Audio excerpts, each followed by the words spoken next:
Hello scrapbookers, I'm Megan and I am back today for a very fun video for you. So today I am going to be participating in Christy's Beautiful Life Scrappy tag. So by the time I post this video, she will have posted hers probably a week to 2 weeks ago. But I will leave a link below, and she does have a playlist going of everybody that's participating in the tag, so I will also include that link below so you can see everybody else. This one is going to be short. It's not going to be super duper long. It's only 10 questions and they're fun questions. I think I've only answered a few of them on tags before, so this will be fun. If you see me looking this way, it's because that's where I have the questions up on my computer so that I can remember what they are, because I am using my phone to record right now and I was too lazy to write them down. So there's that. Okay, we're just gonna jump right in.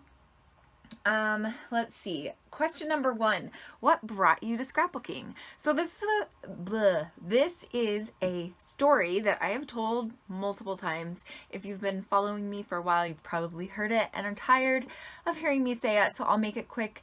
I went to a youth group activity when I was about 14 or 15 years old, and we were challenged to bring photos of ourselves from our childhood and make a collage, an all about me page. And so that's kind of where it started. I had so much fun making this collage and putting all of these photos together and everything.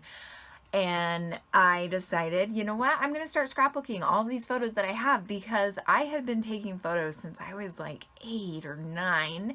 I got my first camera when I was probably 9 or 10.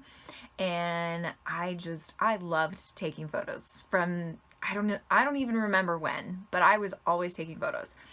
So I had tons of photos to scrapbook, and my mom was kind of a scrapbooker. She had like those old acetate, or not acetate, the really bad ones. I don't remember what you call it, but the ones that you would have the sticky back and you would put the photo in it and then put the film over top of it, like the paper, the clear paper. I don't know. I can't remember what those are called. But she would have some of those, and I decided to start scrapbooking, and she would buy me like paper and decorative scissors, and she would let me use her stamps and all of that fun stuff, and it was a lot of fun. It was not pretty scrapbooking like I do today. I will also leave links below to all of my, I think I have a playlist for my albums. I have done a bunch of album shares here on YouTube, and so I will leave that playlist below so you can find that too. But that's kind of how I got my start, was a youth group activity, and then my mom kind of encouraged me and helped me kind of stay on top of it and start doing it more. Okay, question number 2. Besides your immediate family, what do you like to scrapbook the most about? She gave some examples like vacation, coffee, food, things like that. I'm going to say vacations. Over the last probably 3 or 4 years, my family and I, like my immediate family, my husband and our 3 kids, we've been taking a lot more family trips and going and visiting family, and we used to not really do that before when the kids were little, and it was just too hard on us, and traveling with all the kids and then trying to bring all of the stuff we would need to bring. And my family lives far away. His family only lives about 5 hours away, so we go and visit his family all the time, but my family lives 10, 20 hours away depending on who you're going to see. So we just never really did it. But in the last few years, we have started going to family reunions and other things like that farther away from our house. And so it's been a lot of fun recording those memories that are not just our immediate family. It is our like extended family. But then also, I also really like,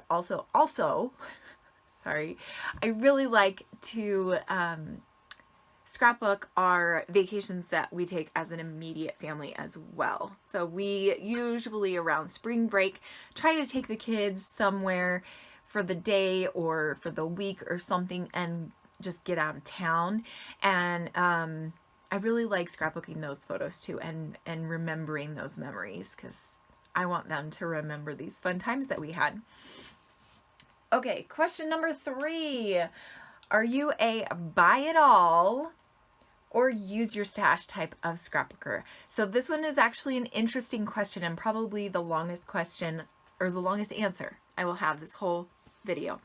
So usually in the past 5 years, I have been a buy it all type of scrapbooker. I want to buy every single brand new collection. And if I love the collection, love the designer, I will buy every single piece of that collection. Paige Evans's collections, I literally buy every single piece of her collection because she's amazing and I absolutely love everything. Do I use every piece? No, of course not. Who uses every piece? I don't know, not me. But I still have it and I will never give it up. And it will sit in my stash. And this year, our big thing is we are cutting down on our debt. We are getting gung-ho about paying it off. I want to pay off our debt, and we've got, I think, over $20,000 in debt, maybe more. I want to pay all of that off in 18 months. And my husband doesn't make a ton of money. I don't make a ton of money. Like, we have a lot of bills that we have to pay besides debt. And so it's a little crazy to think about this, but we want to pay off this money in 18 months. I say we, really, it's me that's being the person that's saying, let's do this. And so we've decided we're not going to go out to eat at all. We are not going to buy things on Amazon anymore unless we absolutely need it. If we can't live without it for a week, then we can buy it.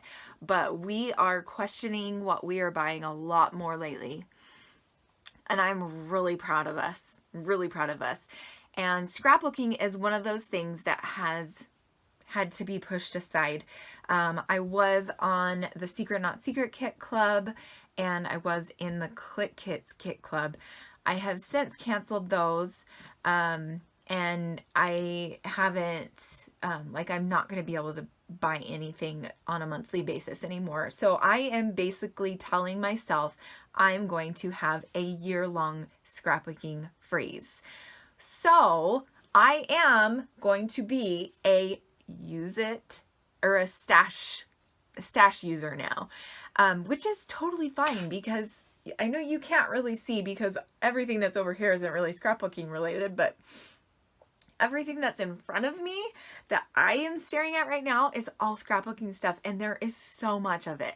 So even if I were to use up my whole stash, I'm sure it would probably last me 3 years. It's gonna last me a long time. So I will be okay. It's gonna kill me that I cannot buy the brand new Paige Evans Horizon collection. Oh, it's gonna kill me because I have seen the videos. I have seen her new collection and it's amazing and I want every piece of it, but no, I'm not gonna do it. I am going to stick to my guns. The only thing that I will be buying is ATG gun tape. And then I will probably still buy Zots, and if I need it, liquid glue, and I think that's all. Maybe foam dots if I need foam dots. And also I do have my Close to My Heart business, so I might use some of my commission from that business to buy a few things from Close to My Heart, but really it's not going to be very many things. Like, I also like to buy my photos from Shutterfly, so that is another thing that I'm going to be spending some extra money on, is just buying photos once a month from Shutterfly. But other than that, I am a use up my stash kind of girl this year, and I'm super excited. Oh, I lost my photo or my questions. Okay. So question number 4, what do you need to be in your perfect scrappy mood? So the only thing I really absolutely need is YouTube. Well, I scrapbook. I like to just put on YouTube in the background and get going. It kind of makes me feel like I have a virtual scrapbooking buddy. I don't know if you guys have ever watched Katie Scott. She hasn't been around for quite a few years, but she was one of the first scrapbookers that I started watching on YouTube. And she used to say that all the time, like, you guys are my virtual scrapbooking buddies. And I just thought, yeah, that's like the perfect thing to scrapbook to, because with movies or TV shows, I get too invested in the TV show and I don't scrapbook. So by watching or just listening to scrapbooking, I am being encouraged to scrapbook as I do or as I watch. So that's all I really need is YouTube. Sometimes I will put on a TV show, a TV show or music or a different kind of YouTube channel. Like I really like watching cleaning videos and planning videos and stuff like that. But usually it's scrapbooking videos that I will watch. Okay.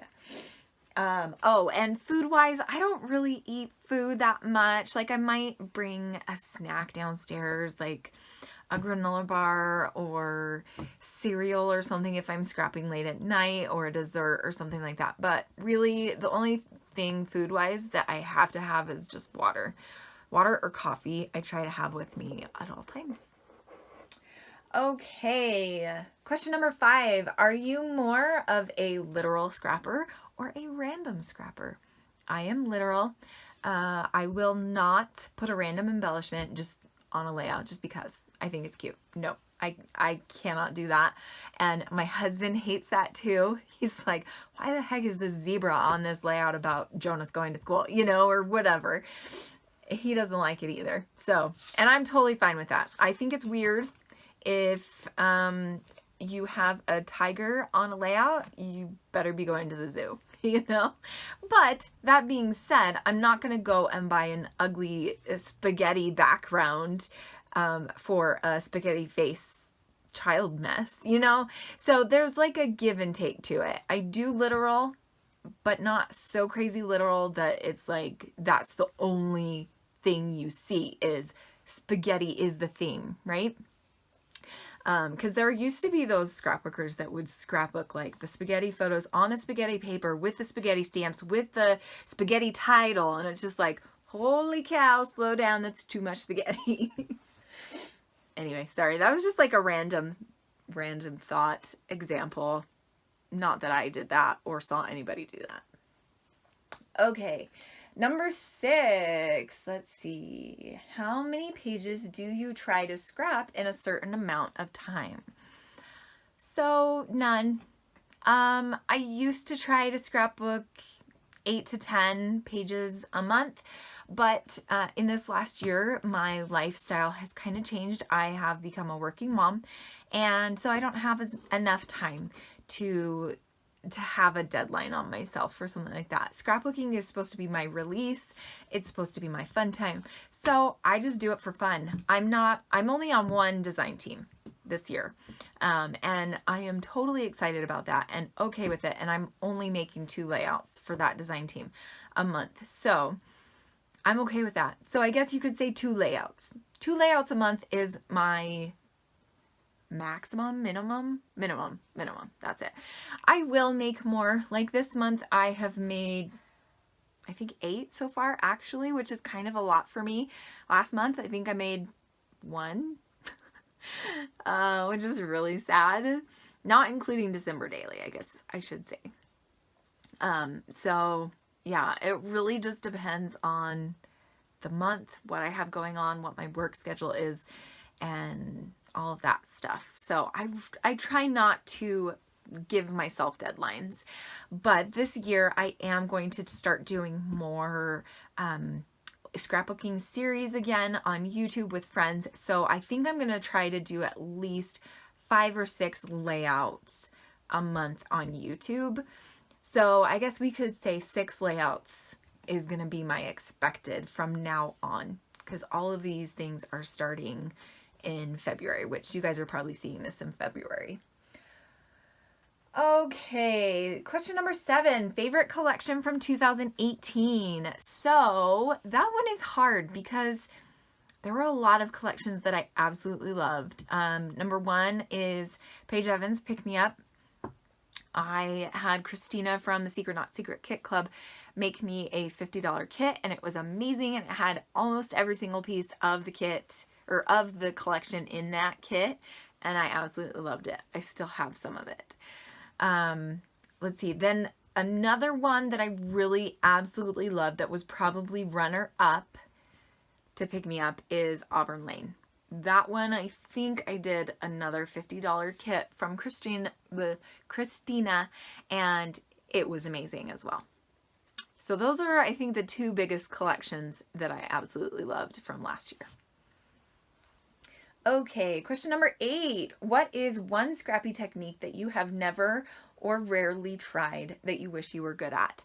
I am going to say hand lettering. And I don't know that it's specifically a scrapbooking technique, but that's what I'm going to go with. I have tried in the past, and actually in the Secret Not Secret Kit Club group, we had a special little class given to us, and the lady was teaching us hand lettering. And so I'm going to try to go back and re-go over the lesson that she kind of went over with us, because she made it seem more doable.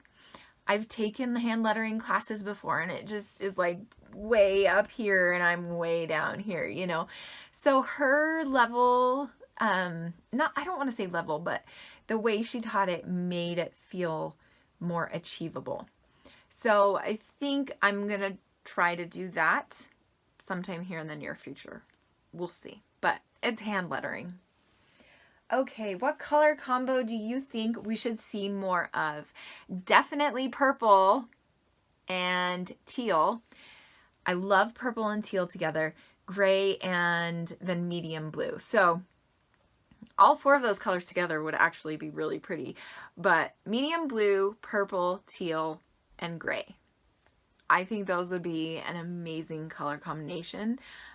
You could mix them up, you could have them all together, you could just do the blues and the teals, or the purple and the teal, and I just really love that whole color combo. Okay, number 10, question number 10. This is the last one. Are you guys sad this movie's almost over? This video is almost over. Okay, are you at all worried about our hobby fading out? Any ideas to help keep it from doing so? I am not really that worried about our hobby fading out. I mean, I've been doing this for 20 years, and I think scrapbooking was around for more than that before I was a kid, you know. So scrapbooking has a way of evolving, I think. From when my mom was a kid, there was even scrapbooking. And yeah, it was different, but it was still called scrapbooking, and it's still called scrapbooking now. So I think there are various forms of scrapbooking, and it evolves as time goes on. So scrapbooking as we know it today might go away. It might not, but I'm not too worried about it. I think however it ends up evolving or whatever is great and wonderful, and it works for the time that we are in currently right now, or, you know, then in the future or in the past. So I'm not really that worried about it. I think the biggest thing is that people see companies going out of business. And I think the only reason companies are going out of business is because, like physical companies in a physical store, is because people want to shop online more. And that's becoming more readily available, and it is a lot more convenient. And so we are seeing the mom and pop scrapbooking stores close down, but that doesn't necessarily mean that our hobby is fading away and it's going to disappear. I just think it means people are wanting things easier. Bigger companies like American Crafts and Scrapbook.com can buy out bigger name companies and support them, and also sell their product online. So that's kind of what I think about that. I don't think it's really anything to worry about. I love the hobby as it is now, and I will probably love it 20 years from now, whatever it has turned into or changed into, or however I am scrapbooking at that time. Yeah, I don't know. It works for me right now, and I'm not too worried about it. I have a feeling scrapbooking is going to be here forever, and it's never leaving. Okay, that is it. And my husband is texting me a million texts because, of course, I need a million texts. He's going to be coming home in like 10 minutes. Why couldn't you just wait to call me? Anyway, I hope that you guys have enjoyed this video. Make sure that you use the hashtag, I think it's hashtag CBL Scrappy Tag. I will leave all of the information down below, and we want you to participate. So I'm going to tag 3 people. Okay, I am going to tag Daisy Niemeyer. I am going to tag, oh, I even had written down these people's names, and now I cannot remember. I'm trying to think of YouTube people. It's like everybody that I'm thinking of doesn't have YouTube addresses, or they've already been tagged. Let's see. Erica Creates. I'm not sure if you've been tagged, Erica, and I don't know if she'll even watch this, but Erica, I'm going to tag you. And then Teresa, Moxley. Sorry, I was thinking Teresa with an H, which is her Instagram handle. Yeah, I want to see what you ladies think of these questions. I will have them posted below so that it's easy for you to answer the questions, and I will see you again very soon. Bye.